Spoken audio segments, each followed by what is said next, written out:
Yes, we were here, I think some 8 months ago when we did groundbreaking this lithium mining project. I'm happy that what was explained then is now actualized. We as Zimbabwe are extremely happy that the process of mining lithium here in Zimbabwe is in accordance with our policy. We would want to have maximum benefit in the country from our minerals. So Substar mine is just doing that. So I'd like to tell this manager and his people that we as government are extremely happy with what they are doing. And they are cooperating in terms of policy, in terms of vision, with what we as government would want to benefit from our minerals. As a result of that, we guarantee that whatever expansion or further concessions they want are granted. Thank you. Nice. Definitely work hard. Thank you. Whether you are from the east or the west, from the north or the south, it doesn't matter. What we want is competent, capable capital come and exploit the resources of Zimbabwe for the benefit of Zimbabwe, for the benefit of the investor, and also for the benefit of a cleaner green economy globally. We want to play our part in the green energy sector and comply and make the world comply with the climate accords, which is a major push. We just want a better world, and Zimbabwe wants to play its rightful role in that aspect. Another aspect which I want to thank President of China, Comrade Xi Jinping. He is personally supervising the investments of top-notch Chinese companies into Africa. Before that, he used to send state companies, the Chinese used to state companies. Now we are receiving some of the best Chinese private companies, the most intrepid of Chinese private sector investors. They are the ones who are coming to Zimbabwe. As we speak, there are about 4 or 5 Chinese billionaires who have come into Zimbabwe to invest in the lithium sector, but they are also investing in the iron and steel sector. You will be aware that come December, Manize will start producing steel. Come this December, 1 December.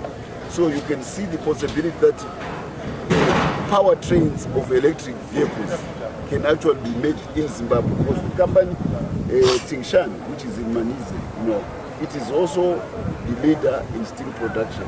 So the quality of the steel which it produces naturally attracts the best car making companies in the whole world. The league of BYD, the league of Volkswagen, the league of Toyota. So I want to say to the people of Zimbabwe, dream big. President Edi Mnangagwa is taking the country to another level. And in China and President Xi Jinping, we have found a partner who is ready to make Zimbabwe, to make Africa assume its rightful role in global economic development. That's why the BRICS summit in South Africa was such a success, and we're glad that it could be graced by none other than President Xi Jinping himself.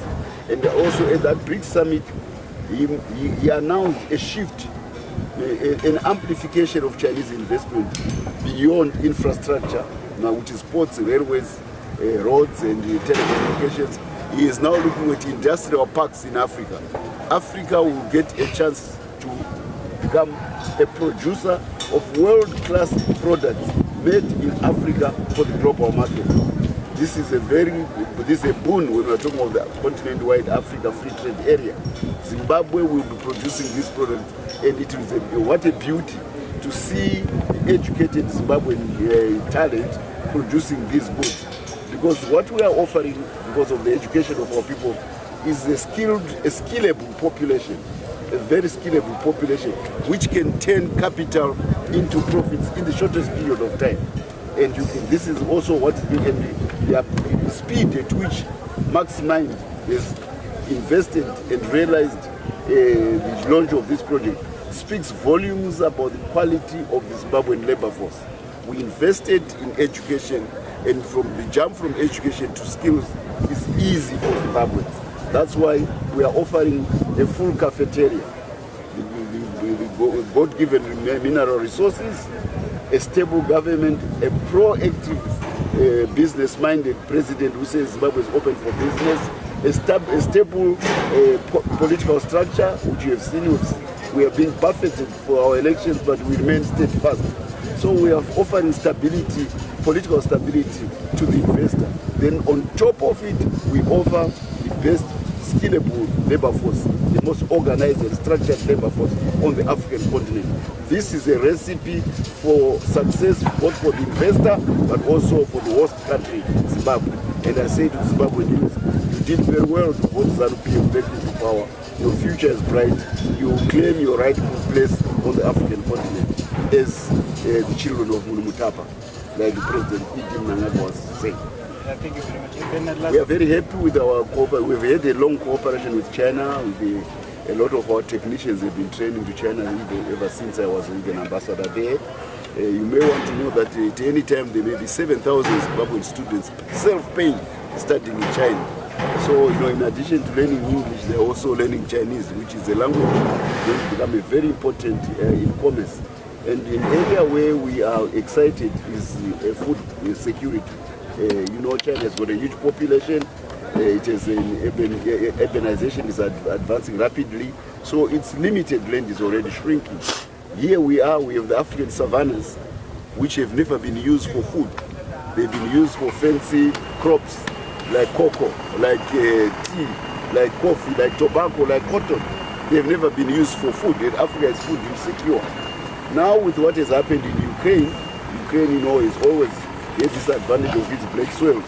But now they are mining all those black soils, they are throwing mines all over, and they are fighting on those soils. So, it will be a long time before Ukraine finds its way back to secure food production.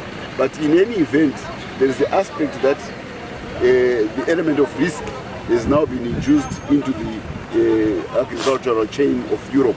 This is a golden opportunity for Africa to use the African savannas as the next food basket of the whole world. And a country like Zimbabwe, which is traditionally a very productive soils and a rewarding climate, this is our chance. We must now become trailblazer in exploiting the African savannas for food production, both for our continent and also to export the teeming billions in Asia. They are becoming middle class in Asia. They are changing their consumption patterns. They want high quality food. We in Zimbabwe, we have the capacity to supply that kind of food. And you will be delighted to know that I was central, together with the Minister of Agriculture, in the negotiation of a citrus quota to China. We are now going to be following the whole Limpopo Valley, producing citrus, the sweetest oranges for the Chinese market. We are also looking at Chegutu area in Kuri Valley, all the way to Sanyat. We want to the Nyati River. We want to put dams and produce again sweet oranges and other citrus for the Chinese market, because we are starting with 40,000 tons. That's a lot, but for China it's very little. The population is big. They've got cities with 20 million people, 10 cities with 20 million people. So this is a huge market which is becoming middle class. But we are not only looking at China, we are looking at the Middle East and the whole Asian market. So the future for agriculture in Zimbabwe is very bright, and I'm happy that the president is focused on that. We're mechanizing it, we are building dams on a scale unprecedented, and we are husbanding the water from those dams in the most efficient manner through Kubodza, through drip irrigation, so that we produce high yields with low footprint in terms of the usage of water or the usage of energy. We are also relying on solar energy. Like this Luera area, I told you, it's on the leeward side of the climate of Zimbabwe because of the mountains which block it from the currents from the Indian Ocean. But there is a lot of underground water in Luera, and the soils are fertile. This is the Sabi Valley. We can now use water in an economic manner and produce all sorts of fruits in the rich soils of Luera. This is good, and we have an assured market, as the Americans say. For business, you start with three things: market, market, and market. With China, with Asia, we have identified the market. And with that, we can go all the way to the bank to find the financing. And out of that, we will be able to take advantage of the fertile soils of Zimbabwe and the rewarding climate of Zimbabwe to make sure that Zimbabwe becomes a global food basket.